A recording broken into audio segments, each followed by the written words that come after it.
L'homme ne vivra pas de pain seulement, mais de toute parole qui sort de la bouche de Dieu. Voici votre moment de méditation quotidienne.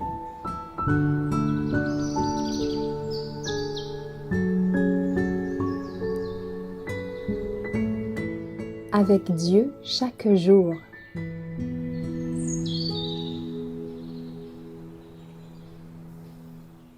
Tempérance et patience, le 3 avril. Il faut que la patience accomplisse parfaitement son œuvre, afin que vous soyez parfaits et accomplis sans faillir en rien. Jacques 1, verset 4. À la science, la tempérance. C'est la 3e étape qui conduit au perfectionnement du caractère. Le plaisir et la dissipation se manifestent de tous côtés, et la décadence et la corruption en résultent.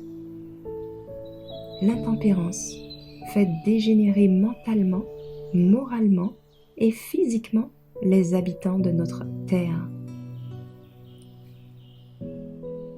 Les plaisirs de la table, les passions, l'amour du luxe entraînent les multitudes à faire les plus grands excès et les plus folles dépenses. Le peuple de Dieu doit adopter une attitude contraire à celle du monde.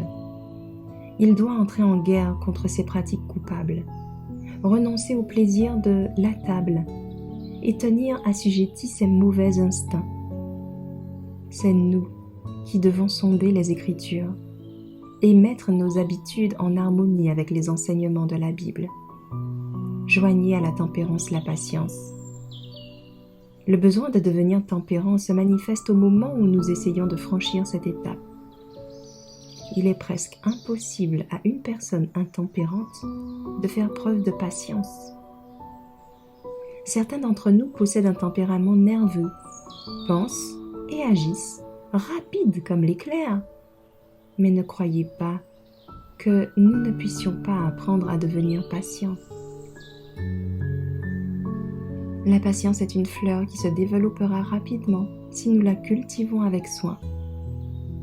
En nous familiarisant entièrement avec nous-mêmes et en joignant à la grâce du Christ la ferme résolution de faire notre part, nous pourrons remporter la victoire, devenir parfaits en toutes choses et ne manquer de rien. La patience répand le baume de la paix et de l'amour dans la vie de famille. La patience cherche à maintenir l'union dans l'Église, dans le foyer, dans la société. Cultivons cette vertu dans nos vies.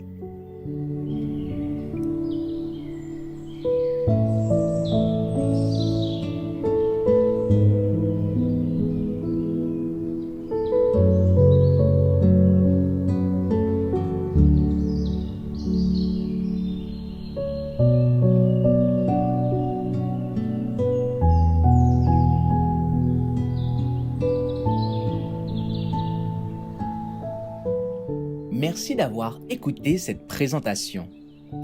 Assurez-vous de nous rejoindre demain pour votre moment de méditation quotidienne avec lereste.org.